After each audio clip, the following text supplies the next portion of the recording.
Hey everyone, I'm Stephanie, and I believe that the right book at the right time can change lives, and that all readers should read children's literature, especially adults. So that's what we do here on the KidLit Love podcast. We celebrate all things children's literature: picture books, early readers, middle grade, and young adult novels for readers of all ages. In each episode, we'll talk with children's literature authors and discuss their books, their hopes, their dreams for readers, their writing process, and much, much more. Whether you're an adult reading to their inner child or connecting the young readers in your life with fantastic books, you've come to the right place. So grab a notebook to build your TBR, and let's get to today's episode of KidLit Love.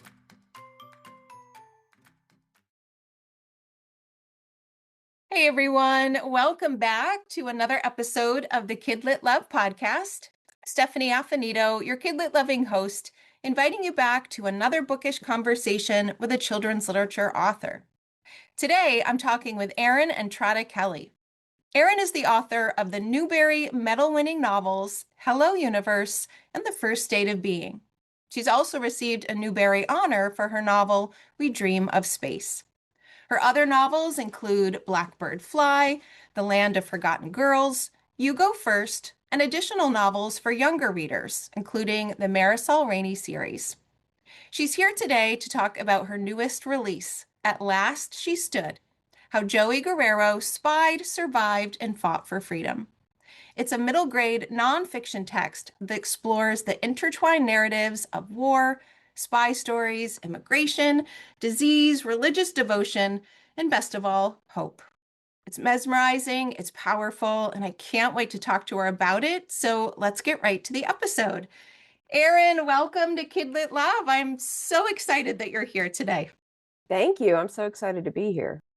I was telling my daughter, I feel like a kid on Christmas who has something really special because I have loved your books. She has loved your books. We have shared them together, which is the best part. And so I'm just so grateful that you're here and I get to share in the launch of your debut middle grade nonfiction, right? A new Yes. genre for you. Totally new genre. Yes. So I did mention some of your books, of course, in the introduction to give listeners an idea of them, although they likely do not need very much of an introduction. I would love to still start at the beginning, maybe not the beginning, but towards the beginning of just telling us a bit about you and your journey through children's literature to today, where you're talking about your newest release. Sure. So I started writing very young, like around 8 years old. I've wanted to be a writer my entire life. I've gone through different stages or phases, I guess you could say. So whenever I was in elementary school and early middle school, I wrote a lot of Judy Blume type books because she Mm-hmm. was my favorite author, Sweet Valley High. Yes. Um, And then I shifted into Stephen King and spooky stories and VC Andrews. So then I started writing those kinds of stories.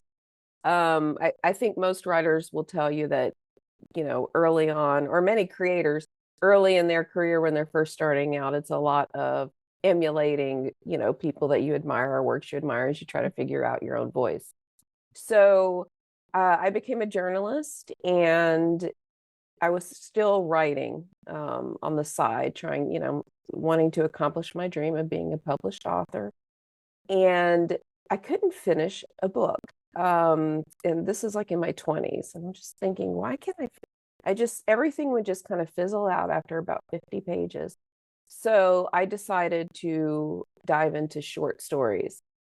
And I started reading them, I started writing them, and I had success getting those published. So one day I looked at all the short stories I had published, and I realized that most of them had a main character who was between 8 and 12, and most of them were a coming of age story of some kind. And a light bulb went off over my head, which was maybe I need to be writing for and about that age group. Mm-hmm. So I went to the bookstore. I got all these middle grade books. I was not familiar with the landscape of middle grade literature. And I was just blown away by, I mean, as you know, by Yeah. all the many works that are out there and all the different styles and how far it had come since I was a kid. So then I started writing for children. And that, the rest is history, as they say. And now here I am. I kind of, in a way, went back to my roots as a journalist by writing nonfiction. I figured that my background as a journalist would help me, craft this book. And it did, although I definitely underestimated how challenging nonfiction would be, especially this story in particular. Yes, which I am hoping to ask you about a little bit later, that process and how that might be different from your other books. But let's give listeners a quick overview of the book. So at last she stood, and I'll let you take it over. Give us a little overview of it, and also talk about the inspiration behind it, which you include a little bit in the at the end of the book. And I'd love for listeners to hear that of why her story as your first. Sure. So one day, several years ago, I was reading a book called Carville's Cure by Pam Fessler, and it's the story of the Carville Leprosarium, which was near where I grew up in South Louisiana. And there was this paragraph in there about 70% into the book about one of the patients at Carville who was JOEY Guerrero, a spy during World War II, who was diagnosed with leprosy and used her leprosy as an advantage to deliver secret messages and maps. And I immediately shot up in bed and I thought, oh my gosh, this is it. My editor and I had been talking about me diving into nonfiction, and we hadn't quite landed on anything yet. And I knew right away this was it.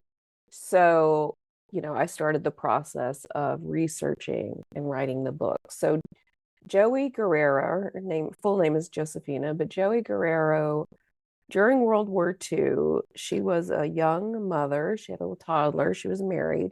And around the same time that Imperial Japan invaded the Philippines, one thing a lot of people don't know is that Japan, right after they bombed Pearl Harbor, they invaded the Philippines, where JOEY was living, of course.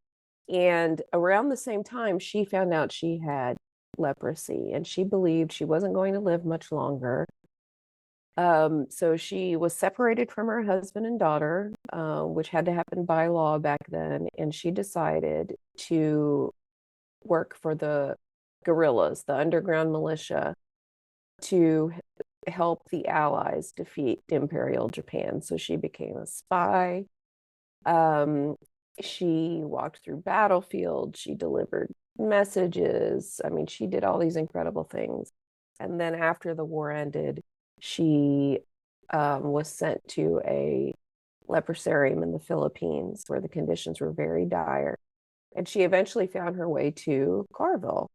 And she planned to stay at Carville for about 2 years and then go home to the Philippines, but that did not happen because she's, remained sick longer than she expected.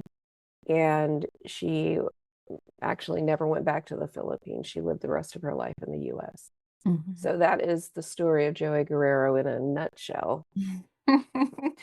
As I was reading it, I just had I have so many things that I can't wait to say or I can't wait to ask you about. And the first one was, why didn't I know about this? Why didn't I know about, there are so many people in history who have done amazing, brave, hard, incredible things. And we still don't know them. So I was just thinking how grateful I was to read the book, to know the story. And it just reminded me of so many other untold stories that are out there, but just so grateful that now, like, there's a new mentor. There's a new person, that we could stand on her shoulders. It was just so, I'm not sure of what the word is, but I just thought, oh my gosh, like this is why we have books and this is why we have writers like you who give us those stories. Because I feel like reading it, I feel like every book changes us, but I feel like reading this book really has the potential to do that because of the blend of history and her story and just the incredible spirit and resilience of this woman. I'm so grateful to now know this name and this face and to be able to share it. Thank you. And that's exactly the reason why I wanted to write it, because so Yeah. many stories are lost Mm-hmm. and it's time to bring them into the light. Yeah. So how did you go about learning more, going from that quick bolt of inspiration that this is it, to writing a book that it is nonfiction, but I feel like it has such a beautiful blend of nonfiction, but also of biography, but of story, of primary sources, of poetry.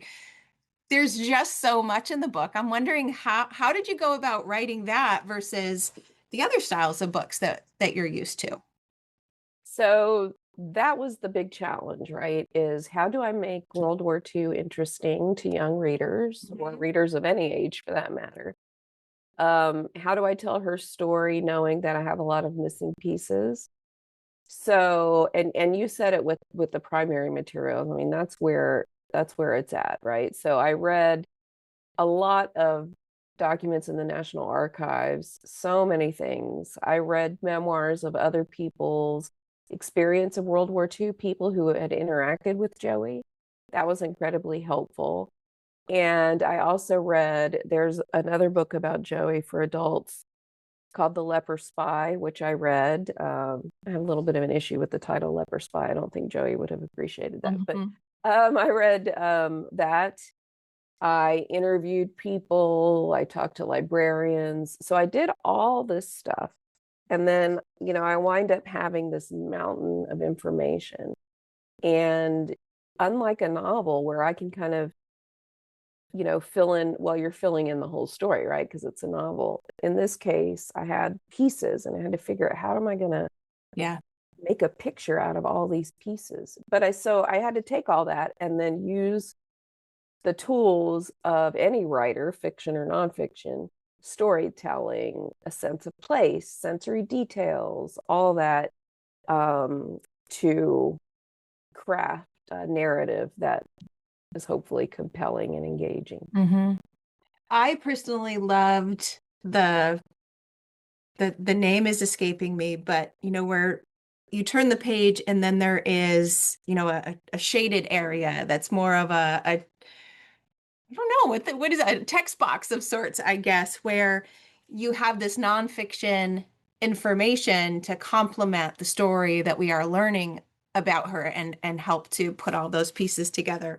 As a reader, I love when that happens in a book and I have that format. And I was just, like I said, I was a little frustrated that I was learning a lot.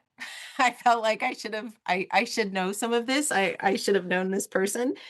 But I love how you made it literally come alive with the images and the photographs and the history that I could just sink into and think about a bit along with her amazing story.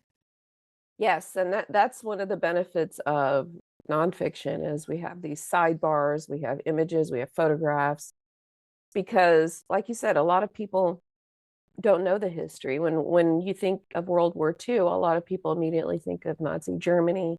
And Mhm. then there's some vague understanding that something was happening in Asia, but people aren't clear on exactly what it was. So I knew I had to explain all that and orient readers in a way that you know I might not have to do it, because a lot of readers, a lot of young people know, at least in some way, they have a reference for Nazi Germany and World War II, but there's not as much of a familiarity with what was happening in the Eastern world during that Mhm. time. So Yeah. the sidebars are really helpful. Yeah. And what she was doing was amazing, right? Every contribution counts, but she had some very large contributions and some very big, bold movements. As you said, part of perhaps her ability to do it so well was the condition she had, that she could pass by a little bit under the radar or have people unfortunately not want to get closer to her in order to do that. And she was such a pivotal factor in the way that things went. Is there something about her life as you read it that you were just as blown away as I perhaps was reading the book, or because there's so many things that gosh, she should just be so proud, screaming it from the rooftops, and of course she's not and didn't. Yes, yes, that definitely was not her style. So, nothing particularly surprised me about her, only because it was very clear early on that she was a formidable, brave, courageous woman. Mm-hmm. One of a couple of favorite things about Joey for me is I love that she was less than 5 feet tall and fewer than 100 pounds. She's very tiny, Yeah. um, which just, reinforces this concept of small but mighty. Mm-hmm. Another thing I love about Joey, okay, so this woman walked through gunfire, she prayed with soldiers, she dug graves, she delivered minefield maps while she was in the throes of an outbreak. She did all these incredible things, and she was able to do those things because she had such a strong faith.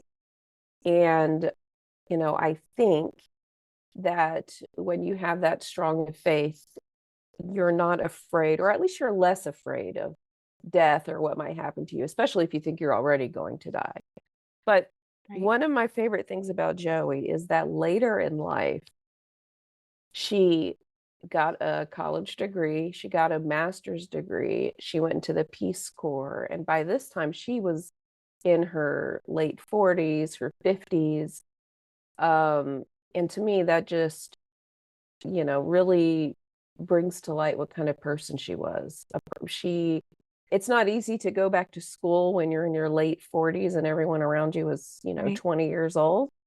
And then to go on and even get her master's and then join the Peace Corps later in life. It just shows that devotion to justice, to equity, to caring for others was alive throughout her life. It didn't go Mhm. away when the war went away. And doing all of that while feeling quite terrible a lot of the Yes. time. I mean, the strength that someone would need to do what she was doing is incredible anyway. But on top of that, she was battling her own health and attempting to do all of this work. I just kept thinking, my gosh, she feels so terrible. She is quite ill, and that is not stopping her. And that is Yes. primarily because of her faith. Driving her through that. And then when she did all of that, and that is ending, another cause isn't the right word probably, but she makes a difference wherever she seems to be planted. That is just seems to be the spirit Yes. of her. Because she comes to the United States and brings more attention to the care of leprosy, and just I felt like no matter where she ends up, she's just destined to make things better. It's just her Yes. and how she operates in the world, and it's so just so powerful of a model for all of us to have. Yes. And I love that you say that because it makes me think, in an interview recently, someone asked me, what are my rules to live by, or do I have any rules to live by? And I couldn't think of any rules that I live by, but I did think, my goal in life is that I hope that wherever I am, when I leave that space, it's better than when I found it. Yeah. That's my goal. Yeah. I want to be part of the solutions and not the problems in Mhm. life in general. And you're right, wherever she went, she made a difference and she left space better than how she found it. So she definitely lived up to that mindset. Yeah. Totally agree. Yes. Yeah.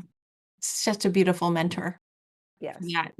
That and even in the book, I've got some sticky notes in there, but that the things that she's going through and being taken away from her family, perhaps have a purpose, and will lead her to something, and it certainly did. Oh. Yes, agreed. So as you think of this book going into middle grade readers' hands, of course, and I would say every single adult who reads this with them, because it is going to change them just as much as it does them. What is your hope for the book and for the experience that readers will take away from it as you put it out into the world? My hope is I have a few. And I think this is a common thread in all my books. My greatest hope with most of my books is to let readers know they are not alone, to let readers know that heroes look like them.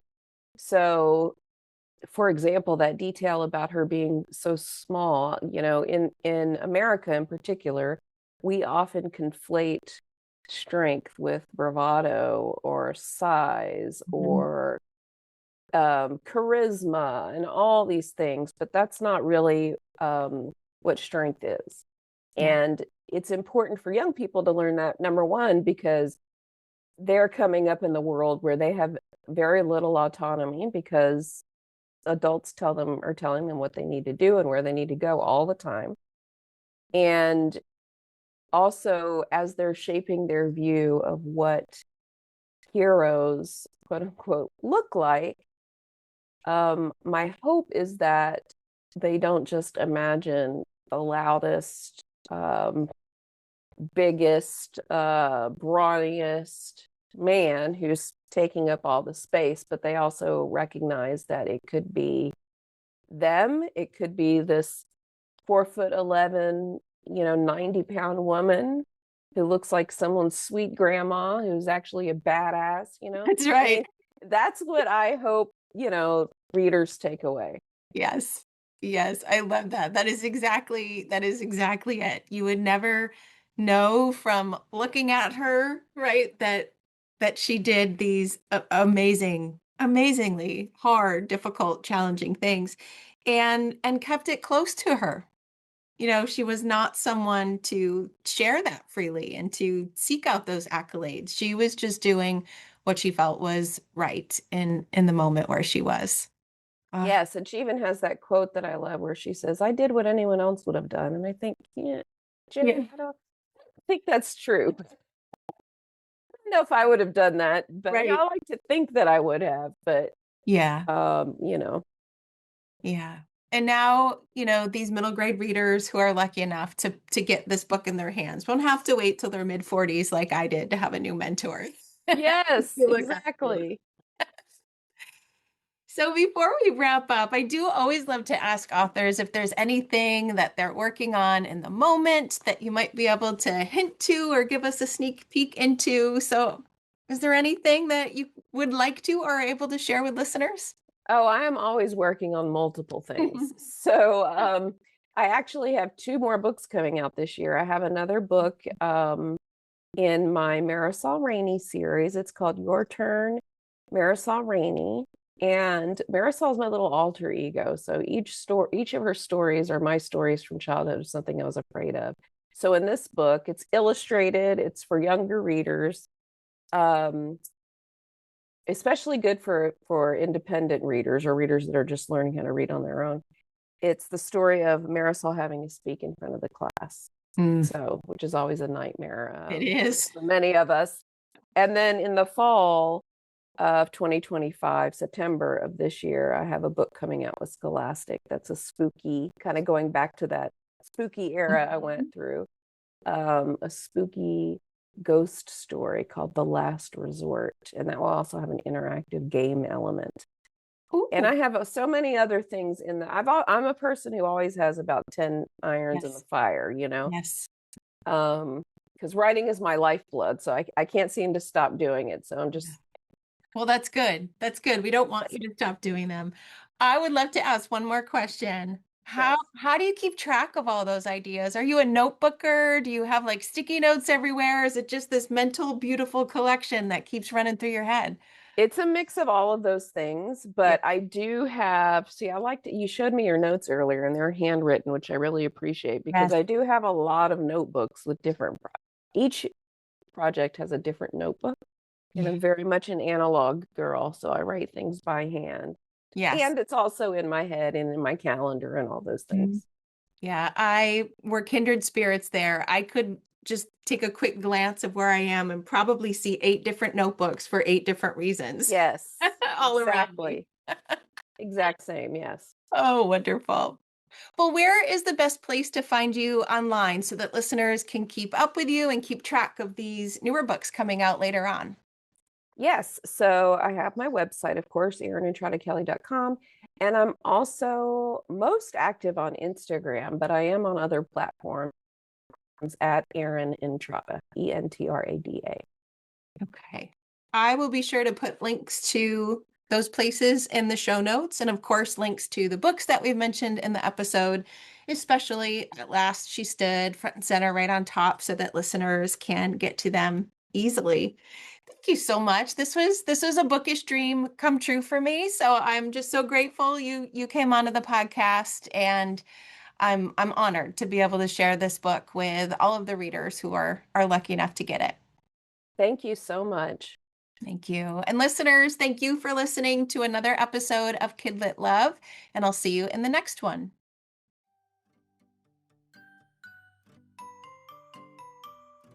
Thanks for listening to today's episode of the KidLit Love podcast. You'll find links to all of the books, resources, and ideas mentioned in the show notes and at alitlife.com. You'll also find KidLit Love on Substack.